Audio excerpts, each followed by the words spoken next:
सुनो सुनो बच्चे, we'll start with the chapter nutrition. ठीक है, बायो का चैप्टर स्टार्ट करेंगे। अब बेटा बायो के ना चैप्टर्स जो है वो थोड़े इजी हो जाएंगे। ठीक है, सिर्फ एक चैप्टर है तुम्हारा 5 किंगडम, अगर वो कराएंगे वो थोड़ा सा चैप्टर ना वो भी ऐसे क्रैमिंग ज़्यादा हो जाती है उस चैप्टर में, है ना। मतलब ये कौन सी किंगडम होगी, कौन सा फाइलम होगा, वो सब प्रॉपर्टीज क्या होंगी, वो हो जाता है। और केमिस्ट्री का चैप्टर रहेगा तुम्हारा, एक पीरियोडिक टेबल रहेगा, बड़ा बढ़िया चैप्टर है ना, 10th में भी काम आता है वो सेम चैप्टर। और एक चैप्टर रहेगा हाइड्रोजन, 2 ही चैप्टर है केमिस्ट्री के। फिजिक्स के तुम्हारे अब जो चैप्टर्स आएंगे बच्चे, वो थोड़े से चैप्टर्स इंटरेस्टिंग हो जाएंगे पिछले के कंपैरेटिव। ठीक है, कि बॉडी को पानी के अंदर डाला आपने, है ना, उस पर कितनी फोर्स लगी है, और बड़ी इजी प्रैक्टिकल जिन चीज़ों की एप्लीकेशन है ना, अब वो चैप्टर्स आ जाएंगे। जैसे देखो, मानने को आप डिफिकल्ट चाहे माने, लेकिन जो फोर्स वाला चैप्टर था उसमें कितनी प्रैक्टिकल इम्प्लीकेशंस थी, तो ऐसे वाले चैप्टर्स तुम्हारे आएंगे फिजिक्स में। So will start with nutrition chapter बच्चे इन बायो। देखो बेटा, प्रतिक्रिया आप लिख लेंगे, प्रतिज्ञा नहीं, सॉरी, प्रतिष्ठा। सुनो, लिसन। देखो बेटा, जब भी आप न्यूट्रिशन की बात करते हो ना, whenever you talk about nutrition, हमारी प्रॉब्लम एक बहुत बड़ी ये है, जो भी प्लांट्स है वो क्या करते हैं, whatever things they absorb they use it directly. Plants पानी एब्जॉर्ब करते हैं, उसे डायरेक्टली यूज करते हैं। CO2 एब्जॉर्ब करते हैं, उसे डायरेक्टली यूज करते हैं। CO2 + H2O, C6H12, O6 plus oxygen release करते हैं। प्लांट को आप कोई मिनरल दोगे ना, सोडियम दोगे, क्लोरीन दोगे, वो उस मिनरल फॉर्म में उसे यूज कर लेगा। हमारे साथ ऐसा नहीं है। हमारे साथ कुछ चीज़ें ऐसी हैं जो हम डायरेक्ट यूज करते हैं, लेकिन बहुत सी चीज़ें हमारी बॉडी में ऐसी है जिन्हें हम डायरेक्टली यूज नहीं कर सकते, है ना। जैसे कि कार्बोहाइड्रेट खाते हैं हम लोग, रोटी खाते हैं, चावल खाते हैं, शुगर खाते हैं, चीनी खाते हैं, है ना। ये सब चीज़ें क्या है, एक ही है। चाहे आप चावल की बात करो, चाहे आप रोटी की बात करो, चाहे आप शुगर की बात करो, ये सब चीज़ें क्या है, सब चीज़ें सिमिलर टू ईच अदर है। लेकिन अब आप बोलोगे कि चावल तो मीठे नहीं होते, रोटी तो मीठी नहीं होती, शुगर क्या होती है, मीठी होती है। जैगरी इसी कैटेगरी का प्रोडक्ट है ना। ठीक है, आप ये खाते हो, पॉपकॉर्न खाते हो, इसी कैटेगरी का प्रोडक्ट है। इसका मतलब जो आपको फूड अवेलेबल होता है बच्चे, बेटा जो लिख रहा है सिर्फ वो कॉपी देखे ना, बाकी इधर देखो। जो ये प्रोडक्ट्स तुम लोग खाते हो बच्चे, ये प्रोडक्ट्स तुम्हें कॉम्प्लेक्स फॉर्म में मिलते हैं। What do we eat? Complex food. What do we eat? Complex food which contains all the nutrients, which contains all the nutrients, which contains all the nutrients, which contains all the nutrients. Your body will break down those nutrients to make it into absorbable form, है ना। भव्या जी क्या हुआ, USA गए, खूब dollars कमा के आए, है ना, और अपनी गाड़ी में पूरा बढ़िया, है ना, ऐसे म्यूजिक सिस्टम लगा के कुल्फी वाले के पास रुके और $2 ऐसे बाहर किए और कहते $2 की कुल्फी दे, क्या देगा वो, है ना, कुल्फी नहीं देगा। ठीक है, ऐसे ये कुछ भी चीज खरीदता है, ये ऐसे उसको ऑफर कर देता है ना। या फिर ये क्या करता है, मुझे $2 की चॉकलेट चाहिए, ये $2 का चेक बना के रख देता है। होगा ऐसा पॉसिबल? क्योंकि हर चीज का बच्चे एक परमिसिबल स्टेट होती है ना। अगर आपको क्या करना है, खरीदना है, तो आपके पास कैश होना चाहिए, आपके पास मोबाइल UPI होना चाहिए, आपके अकाउंट में पैसे होने चाहिए, है ना।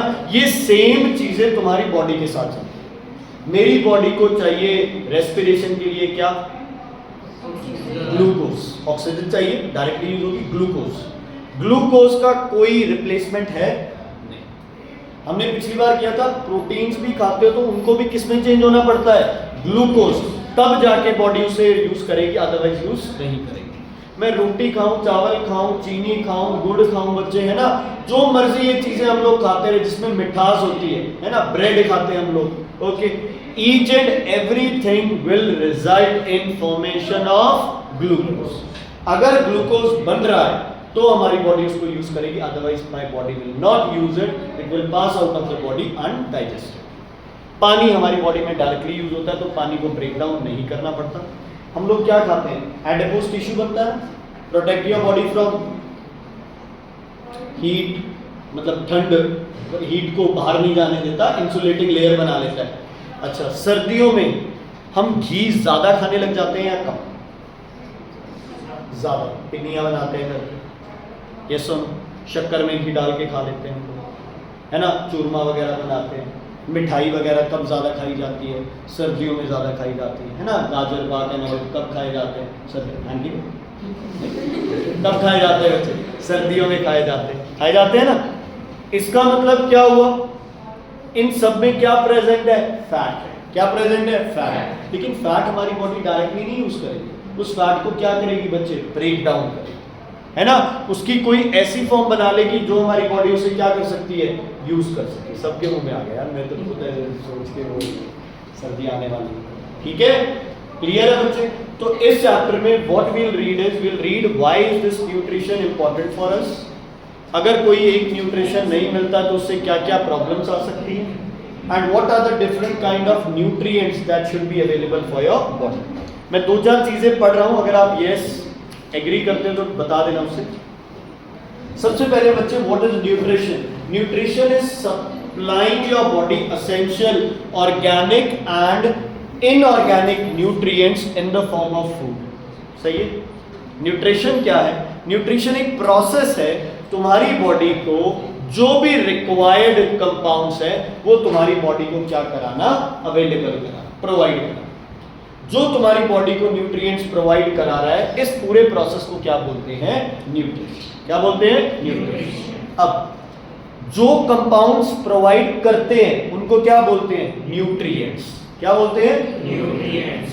कुछ न्यूट्रिएंट्स बहुत बड़ी क्वांटिटी में चाहिए। एक कॉमन सा एग्जांपल है, रोटियां 4 खा लेते हैं, नमक थोड़ा सा लेते हैं, तो रोटियों में जो न्यूट्रिएंट है वो क्या होगा? Macro nutrient. क्या होगा? Macro nutrient. और जो नमक में न्यूट्रिशन होता है चिराग जी, वो क्या हो गया? Micro nutrient. क्या हो गया? Micro nutrient. समझ आ गई बच्चे? क्लियर है? ओके। उसके बाद बेटा आपके पास है व्हाट इज फूड। फूड क्या है? खाना। क्या है? जिससे हमें क्या मिलते हैं? न्यूट्रिएंट्स मिलते हैं, है ना। Anything that we eat and anything which we eat plus it gives us nutrients required for the body we need, उसको क्या बोलते हैं बच्चे? फूड। क्या बोलते हैं उसे? फूड। ठीक है, क्या बोलते हैं उसे? फूड। ओके। एक अर्ज होती है खाना खाने की, उसे क्या बोलते हैं? एपिटाइट। क्या भूख होती है ना, उसे क्या बोलते हैं? एपिटाइट। क्या बोलते हैं? Appetite. What is meal? It is a timely intake of food which contains all nutrients, है ना, उसको क्या बोलते हो आप? मील। क्या बोलते हो उसे आप? मील। ओके, चलो। Nutrition provides us energy. सही है Ishaan? Nutrition provides us energy. सही है? पता? Nutrition is required for growth and repair. सही है? देखो बहुत बार चोट लग जाती है तो रिपेयर वर्क होता है ना। क्या कहते हैं घर वाले? कहते हैं कि हल्दी वाला दूध पी लो, है ना। कुछ एंटीबायोटिक्स जैसे तुलसी होती है, खांसी जुकाम ज़्यादा हो जाए, है ना, तो क्या बोलते हैं कि चाय में हल्की सी तुलसी के पत्ते डालो। तो ये सब चीज़ें क्या है बच्चे? जो न्यूट्रिएंट है वो तुम्हारी बॉडी में ग्रोथ और क्या कराता है? रिपेयर भी साथ कराता है। मेटाबॉलिज्म। मेटाबॉलिज्म समझते हो? बॉडी में बहुत से प्रोसेस है। मैंने थप्पड़ मारना है, समझ आ गई ना? तुम्हारी बॉडी में बहुत से प्रोसेसेस लगातार चल रहे हैं। हार्ट बीट चल रही है, किडनी अपना काम कर रही है, लिवर अपना काम कर रहा है, स्टमक अपना काम कर रहा है, तुम सोच रहे हो। तुम्हें पता है सोते हुए भी तुम्हारी बॉडी को एनर्जी चाहिए, क्योंकि सोते हुए भी कौन चल रहा है? तुम्हारा माइंड तो चल रहा है तुम्हारा। तुम्हें सपने आ रहे हैं ना, उसके लिए भी तुम्हें क्या चाहिए? एनर्जी चाहिए। तो बॉडी के मेटाबॉलिज्म को लगातार चलाने के लिए तुम्हें क्या चाहिए? फूड चाहिए, न्यूट्रिएंट्स। इम्यून सिस्टम, जो भी अपन ने बात की, है ना, कोई डिजीज। अब देखो यार, जो कमजोर होता है ना उसको बीमारी भी ज्यादा लगेगी। कमजोर इज नॉट पतला होना, कमजोर होता है तुम्हारी जितनी हाइट है उसके हिसाब से तुम्हारा बॉडी वेट प्रॉपर है या नहीं, है ना। कोई इंसान 80 kg का होके भी कमजोर नहीं हो सकता, सॉरी मोटा नहीं हो सकता, और कोई हो सकता है 40 kg का इंसान भी मोटा, है ना। तो तुम्हारा जो हाइट है, ठीक है, और तुम्हारा जो बॉडी वेट है, प्लस इंटरनली तुम कितने स्ट्रांग हो, ये होता है तुम्हारा इम्यून सिस्टम। कोई बाहर से बहुत बढ़िया ऐसे तगड़े लगेंगे, है ना, और क्या होगा, थोड़ा सा कुछ हल्की सी ठंड ज़्यादा होगी, गर्मी ज़्यादा होगी, कोल्ड हो जाएगा, इन्फेक्शन हो जाएगा, बुखार हो जाएगा, उनका इम्यून सिस्टम क्या है, बहुत वीक। इम्यून सिस्टम क्या है, बहुत वीक। एक वैसे ही कंपैरेटिवली स्टडी बता रहा हूँ, तुम लोग साल में कितनी बार बीमार होते हो, सच में, झूठ तो कई बार हो जाते हो, सच में हर महीने कई बार होते हो। तुम्हारे टीचर्स है, तुम्हारे टीचर्स कितनी छुट्टियां लेते हैं स्कूल से। हम लोग अपनी बीमारी की वजह से, मुझे तो याद ही नहीं है, एक दिन वो भी झूठ बोला था कि बीमार है, बीमार नहीं चाहिए उस दिन, है ना। तो हमारा इम्यून सिस्टम, इसका मतलब क्या है, स्ट्रांग है। टीचर्स का इम्यून सिस्टम क्या है, स्ट्रांग है। अगर तुम बार बार बीमार हो रहे हो तो तुम्हारा इम्यून सिस्टम क्या है, वीक है। क्यों? क्योंकि तुम प्रॉपर क्या नहीं ले रहे हो, न्यूट्रिएंट्स। क्या नहीं ले रहे हो, proper nutrients. Next is hormones. Body में हर चीज का एक हार्मोन है। तुम्हें भूख कितनी लगेगी, तुम्हारी हार्ट बीट कितनी होगी, किडनी क्या करेगी, तुम्हारी बॉडी में कितना ग्लूकोज होगा, कितने एसिड्स होंगे, इन सब के लिए अलग अलग हार्मोन्स होते हैं। तो हार्मोन प्रोडक्शन के लिए तुम्हें क्या चाहिए बच्चे, न्यूट्रिएंट्स। क्या चाहिए, न्यूट्रिएंट्स। और लास्ट में तुम्हारी मेंटल हेल्थ, है ना। मेंटल हेल्थ क्या होती है, मेंटली तुम कितने स्ट्रांग है ना। छोटा सा एग्जांपल देता हूँ। कुछ बच्चे होते हैं होमवर्क नहीं करके आते, ठीक है, लिख दिया तुमने लिख दिया। कुछ बच्चे होमवर्क नहीं करके आते, है ना, लेकिन इतने तगड़े तरीके से ब्लफ करते हैं टीचर को। टीचर पूछता होमवर्क कर लिया, यस सर, ठीक है, मैं देख लूंगा, हाँ जी सर कोई बात नहीं, देख लूँ, ठीक है, पेज भी पलटते रहेंगे, ठीक है। मेंटली क्या है वो बंदा, ठीक है, इंटेलिजेंट, ज्यादा चालाकी दिखा रहा है, ऐसे नहीं करना चाहिए, but mentally that person is what, very intelligent. और एक बच्चा ऐसा है जिसने होमवर्क किया, 2 लाइन ही लिखी होगी सिर्फ, है ना, टीचर एंटर करेगा ना, उससे पहले मुंह लटका लेगा, होमवर्क नहीं किया सर, टीचर गालियां दे देगा, नाम लिख देगा, सब है, बाद में चेक करेगा तो क्या बोलेगा, यार 2 ही लाइन तो नहीं लिखी थी। तो ये किसका डिफरेंस है, मेंटल हेल्थ का। It also comes with what बच्चे, न्यूट्रिएंट्स, ठीक है। कहते हैं ना बादाम खाओ, है ना, आंवला खाओ, ब्रह्मी खाओ, इनसे दिमाग तेज होगा। देखिए दिमाग तेज कब होगा बच्चे, जब आप प्रॉपर क्या लोगे, न्यूट्रिएंट्स लोगे। अरे वाह Ritam, Manmohan, very good, Anwar very good बेटा। चिराग इस बार तो ठीक आ गया यार, केमिस्ट्री में ना, बाकी नहीं मिले अभी। भव्या जी केमिस्ट्री वाले तो बढ़िया आ गए। विशांत यार शर्म आती है, गरीब अध्ययन 75+ था भाई। देवम पिछली बार से गड़बड़ है ना, पिछली बार से 40 की लाइन में थे। एशबी वेरी गुड बच्चे, वेरी गुड। एमसेल के भी बहुत बढ़िया मार्क्स है, भव्या सेठी वेरी गुड। एशबी का थोड़ी सी गड़बड़ होगी इसमें ना, स्टेफी जिया 73 देना।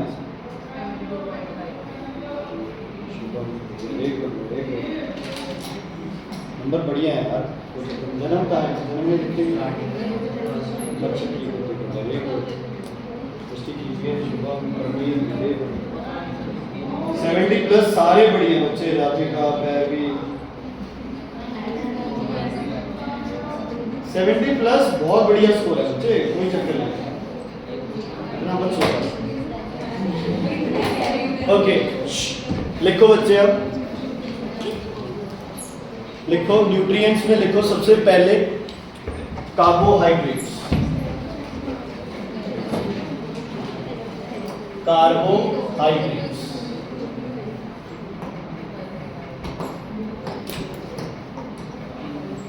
कार्बोहाइड्रेट्स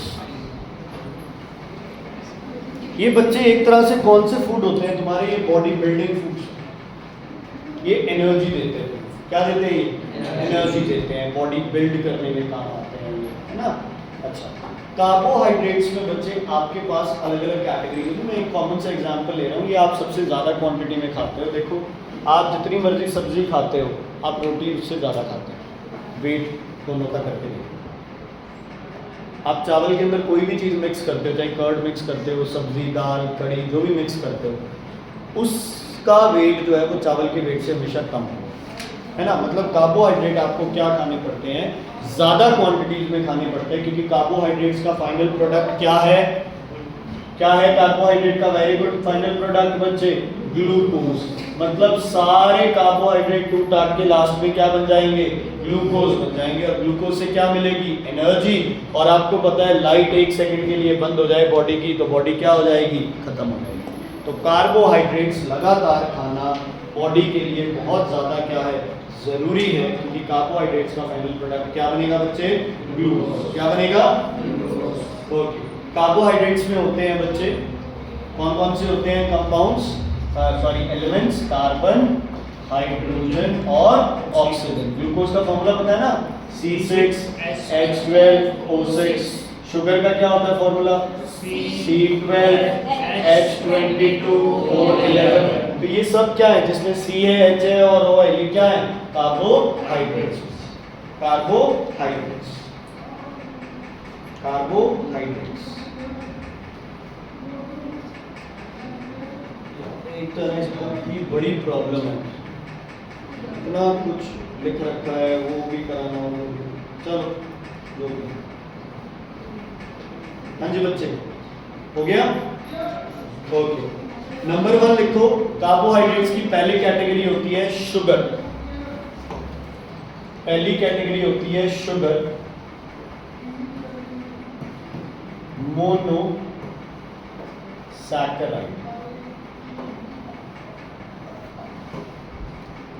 शुगर में फर्स्ट है बच्चे आपके पास मोनोसैकेराइड।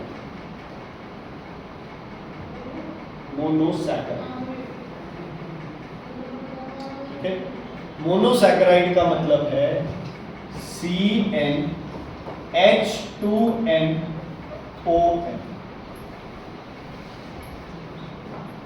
CnH2nOn,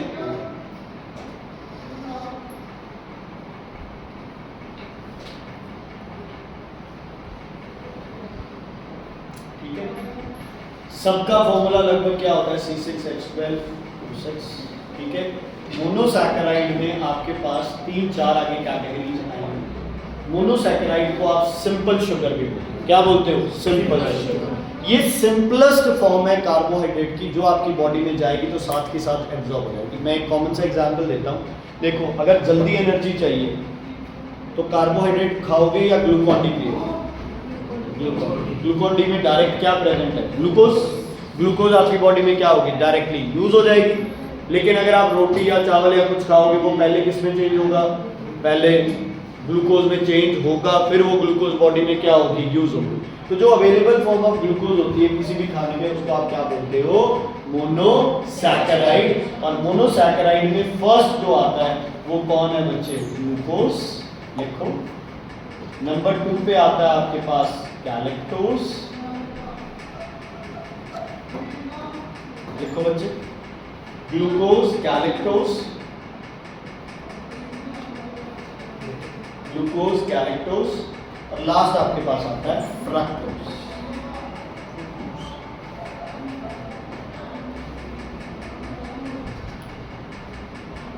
ग्लूकोज को ग्रेप शुगर भी बोलते हैं। जो पुराने बुजुर्ग है ना, वो ग्लूकोन डी को अंगूरों वाली चीनी बोलते हैं, अंगूरा वाली खंड ऐसे बोलते हैं, है ना। क्यों, क्योंकि जो ग्रेप्स है उनमें most basic form of glucose है ना, तो आप वहाँ से ग्लूकोज, मतलब किसी भी बहुत ज़्यादा मीठे फ्रूट से जब ग्लूकोज डिराइव करोगे वो आपको ग्लूकोज मिल सकता, कहने की बात, ठीक है। ग्लूकोज, गैलेक्टोज और फ्रक्टोज, मतलब आगे जितने भी शुगर बनेगी उसमें या तो 2 ग्लूकोज होंगे, 4 होंगे, 5 होंगे, 10 होंगे, 20 होंगे, 50 होंगे, 100 होंगे, या फिर ग्लूकोज और गैलेक्टोज मिक्स होंगे, या गैलेक्टोज और फ्रक्टोज मिक्स होंगे, या फ्रक्टोज और ग्लूकोज मिक्स होंगे। समझ आ गई। तो न्यूट्रिएंट में पहला हमने किया है कार्बोहाइड्रेट, जिसमें सबसे सिंपल हमने क्या किया है, शुगर, जिसमें अपने पास 3 आते हैं, क्या, ग्लूकोज, गैलेक्टोज और फ्रक्टोज। ओके, ग्लूकोज लिखो बच्चे, ग्रेप शुगर फॉर एनर्जी। इसको ग्रेप शुगर भी बोलते हैं, for energy. Grape sugar for energy, grape sugar for energy, ठीक है। इसका नाम है, जैसे ग्रेप शुगर बोलते हैं इसको, फॉर एनर्जी। पता है ना एनर्जी के लिए क्या चाहिए सबसे इंपॉर्टेंट, ग्लूकोज। तभी कौन सी रेस्पिरेशन होगी, एरोबिक एनारोबिक, एरोबिक एनारोबिक दोनों होगी यार, दोनों में ग्लूकोज सही है। ओके, अगला है फ्रक्टोज, फ्रूट शुगर। फ्रूट्स में फ्रूट, फ्रक्टोज भाई, फ्रक्टोज, ओ भाई फ्रक्टोज, फ्रक्टोज फ्रूट शुगर है ना, हनी में, ठीक है, वो भी एक तरह से फ्रक्टोज ही होते हैं। जैसे तुम्हारे पास आ गए बच्चे इसमें क्या बोलते हैं, मैंगो में, है ना, जो मीठे फ्रूट्स ज़्यादा है, पपाया में, है ना, ये सब क्या है इनके अंदर, फ्रक्टोज। ग्लूकोज नहीं है, क्या है, फ्रक्टोज, ठीक है। फ्रक्टोज भी एक तरह से मोस्ट अवेलेबल फॉर्म है। फ्रक्टोज जल्दी से किसमें चेंज हो जाएगा, ग्लूकोज में, और साथ के साथ बॉडी इसको क्या करेगी, ठीक है। तीसरा गैलेक्टोज, इसको बोलते हैं brain sugar, brain sugar. Development of brain of infants, infant पता है, छोटा बच्चा,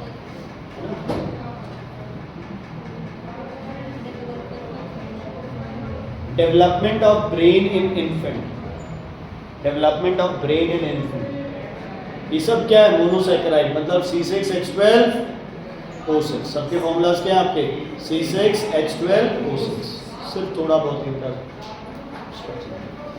ओके, अच्छा मुझे एक चीज बताओ, जो बिल्कुल छोटे बच्चे होते हैं, बहुत छोटे, जैसे पैदा ही हुए तो उनको इन्फेंट्स बोलते हैं, जैसे वो क्या खाते हैं, दूध पीते हैं, सिर्फ माँ के दूध के सिवाय तो ज़्यादा कुछ नहीं खाना होता।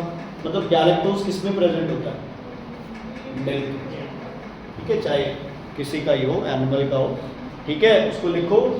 मिल्क में अगर आ जाए कि मिल्क का मोनोसैकेराइड कौन है, वो है गैलेक्टोज। कौन है बच्चे, गैलेक्टोज, ठीक है, क्लियर है, कोई दिक्कत कोई प्रॉब्लम है तो बताइए। तो आप सिंपल कोई चपाती खाओगे या ये सब खाओगे, इनमें क्या होगा, लास्ट में ग्लूकोज बनेगा। फ्रूट्स खाओगे क्या बनेगा, फ्रक्टोज बनेगा। दूध पीते हैं उससे भी हमें कुछ मोनोसैकेराइड मिलते हैं, दूध में भी मिठास होती है, उसको क्या बोलते हो आप, गैलेक्टोज, क्या बोलते हो उसे। उसके बाद देखो बच्चे डाइसैकेराइड, डाइसैकेराइड, डाइट, इन सबका फॉर्मूला क्या बनेगा, CnH2nOn, ज्यादातर क्या होगा, C6H12O6। उसके बाद है डाइसैकेराइड,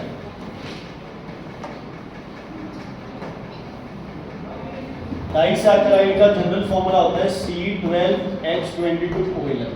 पता है क्या हुआ, C6H12O6 प्लस C6H12O6 क्या हो गया बताओ, C12H24 होना था लेकिन 22 हो गया, तो 2 हो गए, कब, ऑक्सीजन 6 और 6 12 होने थे लेकिन 11, एक ऑक्सीजन, 2H, एक ऑक्सीजन मिलके क्या बना लेते हैं, H। तो एक तरह से दो मोनोसैकेराइड को जोड़ लोगे तो क्या बन जाएगा, डाइसैकेराइड बन जाएगा, एक सिंपल सा, ठीक है। दो मोनोसैकेराइड को जोड़ लोगे तो क्या बन जाएगा बच्चे, डाइसैकेराइड बन जाएगा, और क्या रिलीज होगा साथ में, वाटर रिलीज, ठीक है, क्लियर है बेटा, कोई दिक्कत। ओके, अब डाइसैकेराइड का एग्जांपल लिखो, सुक्रोज, 2 लाइन छोड़ लेना बीच में, सुक्रोज, माल्टोज,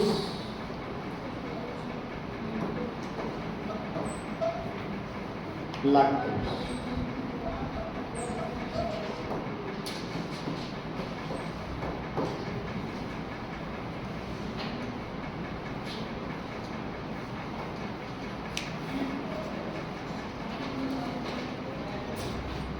ठीक, क्लियर। अब सब में ग्लूकोज होगा,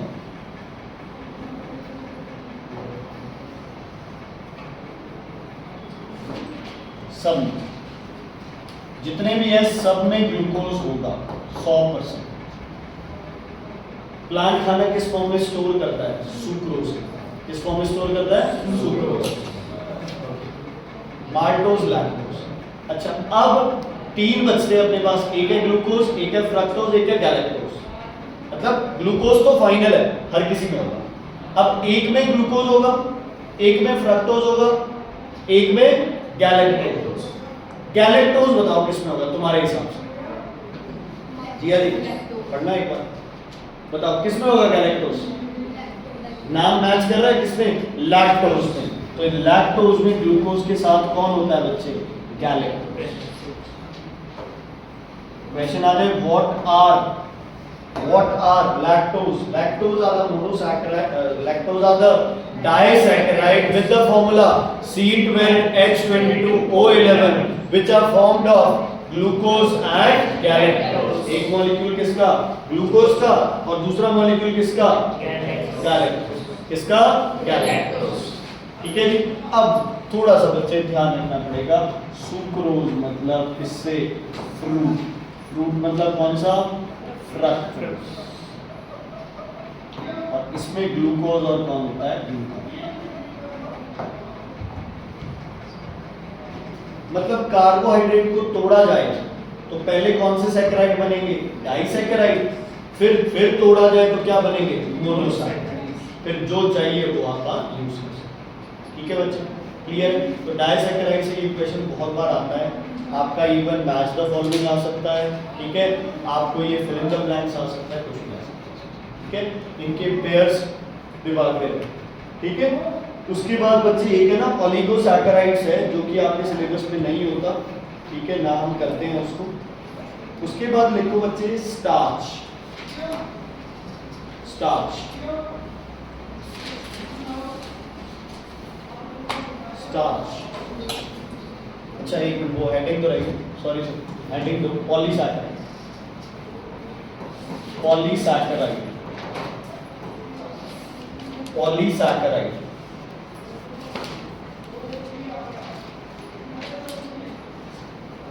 polysaccharide C6H10O5।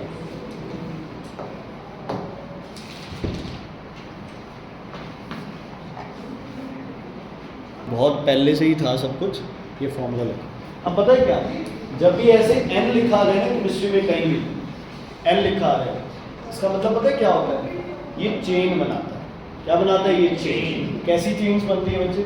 C6H10O5, C6H10O5, C6H10O5, C6H10O5। अब ना मोनो है ना डाई है, पॉली है। कितने ही चेन हो पता ही नहीं, 100, 200, 1000, 10,000, 20,000। इतना बुरा मूवी नहीं बनाना, थोड़ा बहुत बनाना। ठीक है, जितनी लंबी चेन हो कोई फर्क नहीं पड़ता है, बस तुम्हें क्या बनानी है? लॉन्ग चेन्स बनानी। समझ आ गई? तो वो क्या होता है? पॉलीसैकराइड। अच्छा, प्लांट किस फॉर्म में खाना स्टोर करता है बच्चे? In the form of starch. Starch is a polysaccharide. लिखो starch, the form in which the plant stores food, the form in which the plant stores food, the form in which the plant stores food।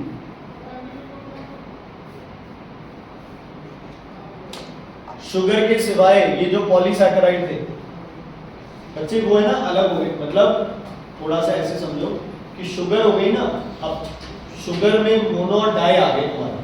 ठीक है, क्या आ गए आपके? Mono और die आ गए। अब अपन क्या कर रहे हैं? पॉलीसैकराइड कर रहे हैं, उसकी अलग कैटेगरी आ गई। उनको शुगर्स नहीं कहते हैं एक तरह से, शुगर डाई और मोनो वाली है, ये अलग कैटेगरी आ गई पॉली, जिसमें स्टार्च, ग्लाइकोजन और सेलुलोज में। अच्छा, स्टार्च प्लांट में खाना स्टोर किया। कोई एक प्लांट का नाम बताओ तो अपना खाना स्टोर करता है, और तुम खा जाते हो। पोटैटो अपना खाना स्टोर करता है, तुम खा जाते हो। Potato is a vegetable. आप लोग देख तो बेचारे वैसे रहे जैसे ये किसी इंसान वाली की बात करें। पोटैटो स्टोर करता है अपना फूड, है ना? हम क्या करते हैं? उसे खा जाते हैं। कोई और एग्जांपल? सीड्स जो खाते हो तुम, सीड में क्या स्टोर होता है? फूड। किसमें? कॉटिलेडन्स में, जैसे राइस, मेज, व्हीट, ये सब क्या स्टोर करते हैं अपना खाना? किस फॉर्म में? स्टार्च की फॉर्म में। हम वो स्टार्च क्या करते हैं? खा जाते हैं। तो बच्चे स्टार्च लिख लिया है ना, और हमें ये कहाँ से मिलता है? Rice, wheat, potato, sweet potato, ये सब। पता है ये भारी होते हैं खाने में। भारी समझते हो खाने में? मतलब कि आपने खा लिया तो पेट भरा हुआ लगेगा। आप जूस पी लो बच्चे, है ना, 10 गिलास जूस पी लो चाहिए आप, ठीक है, जूस का सिस्टम ये रहता है कि बॉडी में लिक्विड गया है ना, यूरिन के थ्रू लिक्विड क्या हो गया, बॉडी से बाहर निकल गया, तो जूस पीने के बाद आप 1-1.5 घंटे बाद भी वो आपको भूख लग सकती है ना। बहुत बार आप खाने से पहले क्या करते हैं, हम सूप पीते हैं, है ना, ताकि वो भूख क्या है लग जाए। लेकिन मान लो आपने रोटियां खा ली, चावल खा लिया, आपने पोटैटो खा लिया, ये क्या होते हैं, हैवी होते हैं। एक समोसा खा लिया, उसमें बहुत सारी तुम्हें कार्बोहाइड्रेट्स, कैलोरी मिल जाती है ना। तो ये स्टार्च क्या है, ये तुम्हारी बॉडी के लिए क्या है, इनसॉल्युबल एक कॉम्प्लेक्स फूड है, जिसको तुम्हारी बॉडी क्या करेगी बच्चे, तोड़ना स्टार्ट करेगी राइट फ्रॉम सलाइवा, है ना। मुंह के अंदर जब हम ब्रेड को चू करते हैं, वहां से लेके तुम्हारे स्टमक में, इंटेस्टाइन में, हर जगह उस स्टार्च को क्या किया जाएगा, तोड़ा जाएगा। अच्छा, अगर स्टार्च की जगह आप ग्लूकोज खाओ तो क्या होगा, बॉडी आराम से रहेगी या नहीं रहेगी। इसलिए कहते हैं ना कि कार्बोहाइड्रेट्स रिक्वायर तुम्हारी उम्र में खाओ, लेकिन अब जैसे हम हो गए हैं, अगर हम ज़्यादा कार्बोहाइड्रेट्स खाएंगे तो क्या हो जाएंगे, ज़्यादा मोटे हो जाएंगे, बॉडी पे प्रेशर क्या पड़ेगा, ज़्यादा, डाइजेस्टिव सिस्टम को काम क्या करना पड़ेगा, ज़्यादा काम करना पड़ेगा। इसीलिए स्टार्च जो होता है वो प्लांट कॉम्प्लेक्स फूड है, ठीक है, हम खाते हैं, हमें ज़रूरत है उसकी, बट वो हमारी बॉडी के लिए बहुत एक बड़ा काम आ जाता है। अपनी बॉडी को उसको बार बार छोटी छोटी हिस्सों में क्या करना पड़ता है, राइट, ठीक है। स्टार्च के बाद अगला है तुम्हारे पास सेलुलोज, ये भी तुम्हें पता है, ये भी अनडाइजेस्टेड, स्टार्च और ये सेलुलोज दोनों अनडाइजेस्टेड फूड होते हैं। ये क्या बनाता है बच्चे प्लांट में, क्या बनाता है ये प्लांट में, सेलुलोज, प्लांट में बनाता है ये cell wall, cellulose form cell wall in plants. ये भी क्या है, पॉलीसैकेराइड। अच्छा, सेलुलोज है ना, हमारी बॉडी में कोई ऐसा ऑर्गन नहीं है जो सेलुलोज को पचा सके, डाइजेस्ट कर सके, ठीक है। प्लांट सेल की जो सेल वॉल होगी, आप जितना मर्जी सेलुलोज खा लो, वो अनडाइजेस्टेड बॉडी से पास होगी। अच्छा, एक कॉमन सा है, आप विटामिन्स थोड़ा छोड़ दो, आपके जितने भी ये सैलेड्स होते हैं इनमें बहुत ज़्यादा सेलुलोज होता है। सैलेड बॉडी के लिए अच्छे होते हैं, बुरे? तो यार ये तो डाइजेस्ट ही नहीं होते। एक्सेस रफेज, पेट भरा रहता है लेकिन बॉडी को ज़्यादा फैट, ज़्यादा कार्बोहाइड्रेट्स नहीं मिलेंगे। जो लोग डाइटिंग करते हैं, है ना, वो सबसे पहले रोटी और चावल कम करते हैं, एक शुगर कम करते हैं। 3 चीज़ें अपनी डाइट से कम कर दो, ऑटोमेटिकली वेट लॉस स्टार्ट हो जाएगा, है ना, हो जाएगा, आराम से हो जाएगा स्टार्ट। फिर वो अपना पेट भरने के लिए क्या खाते हैं, प्रोटीन्स खाते हैं या फिर क्या खाते हैं, सैलेड खाते हैं। तो सैलेड फ्रूट्स खाओगे, पेट एक बार क्या लगेगा, भरा लगेगा, लेकिन बॉडी से वो क्या पास होंगे, अनडाइजेस्टेड। उनका क्या यूज है ये हम आगे करें, ठीक है। लास्ट लिखो glycogen, glycogen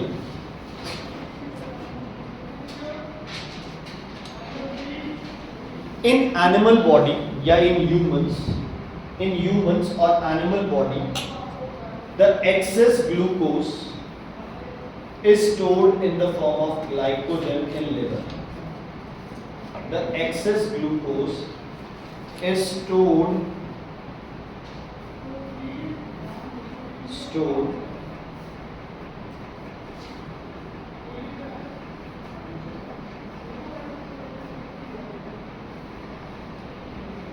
in humans or in animals. The excess glucose is stored in the form of glycogen in liver और muscles भी बोल सकते हैं। अच्छा, are we herbivores? क्या आप herbivore हो? herbivore जो आप नो बेगम, herbivore जो आप बच्चे वेजिटेरियन हो यार, हर्बीवोर्स क्या हो? देखो वैसे अगर ह्यूमंस की कैटेगरी देखी जाए तो we are in the category of omnivores, है ना। चलो, फिर भी बच्चे जितने भी आपके हर्बीवोर्स हैं, हर्बीवोर्स का मतलब होता है जो प्योर किस पे डिपेंडेंट होते हैं बच्चे, आपके प्लांट्स, है ना, प्लांट ही खाना है उन्होंने। उनकी बॉडी में सेलुलोज क्या हो जाते हैं, डाइजेस्ट हो जाते हैं, है ना। जो भी हर्बीवोर्स होते हैं उनकी बॉडी में सेलुलोज क्या हो जाते हैं डाइजेस्ट। इवन आपके जो रैट हैं, जो रैट वाली कैटेगरी है ना, रूमिनेंट्स बोलते हैं, रैट जो होता है ये भी अपनी बॉडी में सेलुलोज डिसॉल्व कर लेता है, मतलब एब्जॉर्ब हो जाते हैं। हमारी बॉडी में सेलुलोज एब्जॉर्ब नहीं होते, सिर्फ सेलुलोज के साथ है ना, वो याद रहने के लिए लिख लो, act as roughage. Cellulose cellulose act as roughage. अच्छा, अगर मेरी बॉडी में मेरे खाने में ज़्यादा ग्लूकोज आ गई और अगर उस ग्लूकोज को ठिकाने नहीं लगाया तो मेरा ब्लड शुगर क्या हो जाएगा, ज़्यादा।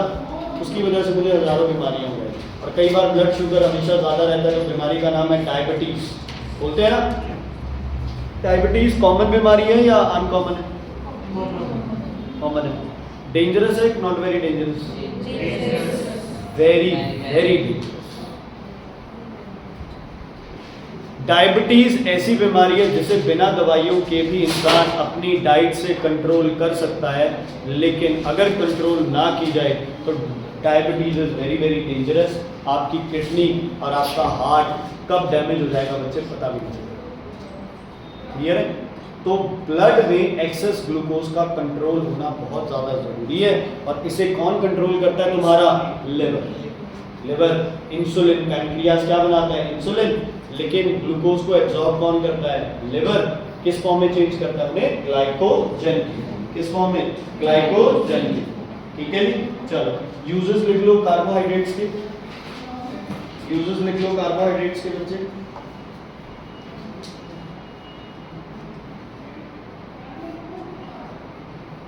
पहला क्या है? Source of energy. और ग्लाइकोजन स्टार्च है तो मतलब स्टोरेज ऑफ फूड। ठीक है, source of energy and storage of food. Source of energy and storage of food.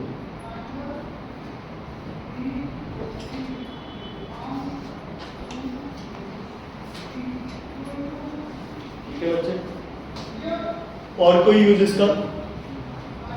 Act as roughage. Act as roughage मतलब अगर मोनोसैकेराइड या डाइसैकेराइड है तो एनर्जी देगा, है ना।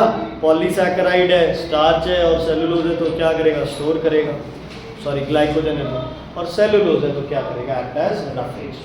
ठीक है, roughage is also very important, पढ़ेंगे आप रफेज। ठीक, क्लियर है बेटा? क्लियर है? उसके बाद देखो फैट्स। फैट भी तो खाते हैं, ये सुनो। फैट कार्बोहाइड्रेट से डबल एनर्जी बनाता है बॉडी में। जितना कार्बोहाइड्रेट एनर्जी बनाता है ना, फैट उससे एनर्जी क्या बनाता है? डबल। फिर फैट कम क्यों खाते हैं? ये क्यों कहा जाता है फैट कम खाओ? एनर्जी ज्यादा बनाता है, एनर्जी ज्यादा बनाता है। तोड़ना थोड़ा सा क्या है, उसको डाइजेस्ट करना थोड़ा सा क्या हो जाता है? मुश्किल। जितने इजीली कार्बोहाइड्रेट डाइजेस्ट होते हैं अध्ययन जी, उतने जल्दी फैट्स को मतलब डाइजेस्ट करना थोड़ा सा क्या हो जाता है? मुश्किल हो जाता है। हैवी फूड है। फैट का एक छोटा सा एग्जांपल बताओ, किसमें फैट होता है? घी, है ना।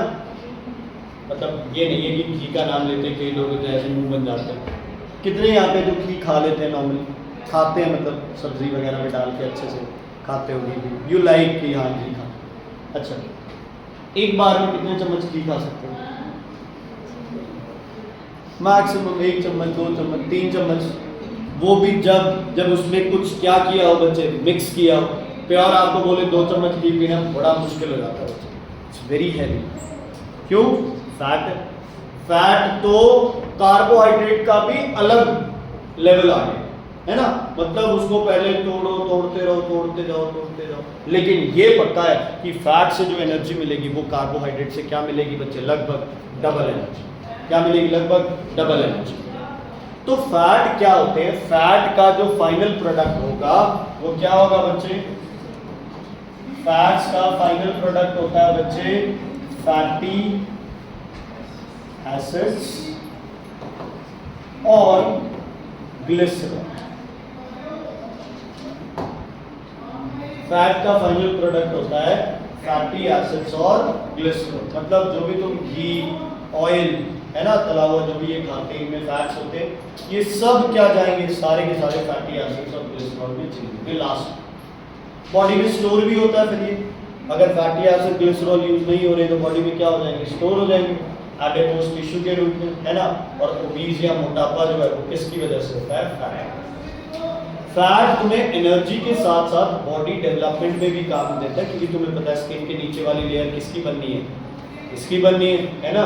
कोई बहुत ज़्यादा आप ये लगा लो पतली स्किन, बहुत ज़्यादा पतला होना भी कोई अच्छा नहीं है। तो एक बैलेंस डाइट होने के लिए आपको फैट खाना भी बहुत ज़्यादा जरूरी है। ठीक है, इसके यूजेस लिख लो बच्चे, ज़्यादा कुछ नहीं है, यूजेस लिख लो। Energy, storage of food, energy, storage of food, energy. दूसरा होगा स्टोरेज ऑफ फूड, है ना। बाई चांस अपने में जो भी थोड़े से मोटे ताज़े हैं, है ना, वो अगर खाना ना भी खाएंगे तो उनकी बॉडी में बड़ी जगह पे फैट स्टोर है, बॉडी अपने आप इस्तेमाल करती रहेगी। वीकनेस ज़रूर आएगी बट ऐसे है कि मिलती रहेगी। और जो पहले ही है ना मेरे जैसे जो बिल्कुल ही ख़त्म पड़े हैं पहले, उनको क्या यूज़ करेंगे, उनके फैट है ही नहीं। ठीक है, इमरजेंसी सिचुएशन में फैट से क्या मिलेगी, एनर्जी और स्टोरेज ऑफ फूड। अगला लिखो प्रोटेक्शन। प्रोटेक्शन कैसे प्रोटेक्ट करता है एडिपोज टिश्यू, मैकेनिकल शॉक से, और दूसरा इंसुलेशन ऑफ हीट। प्रोटेक्शन में दो आते हैं पॉइंट प्रोटेक्शन में, पहला प्रोटेक्शन फ्रॉम मैकेनिकल शॉक्स और दूसरा प्रोटेक्शन फ्रॉम मैकेनिकल शॉक्स और दूसरा insulation from heat. Insulation from heat, ये सब काम आएगा बच्चे, जो चीज़ समझ के करोगे ना पक्का काम आएगा। देखो फर्स्ट सेमेस्टर से सेकेंड सेमेस्टर में तुम्हें भी पता है कि जितनी चीज़ें तुमने समझी ज़्यादा उतने तुम्हें रिजल्ट अच्छा मिलेगा। और जो बच्चा आप समझ के करेगा ना बच्चे, 10th में 100% है, ज़्यादा दिक्कतें नहीं है।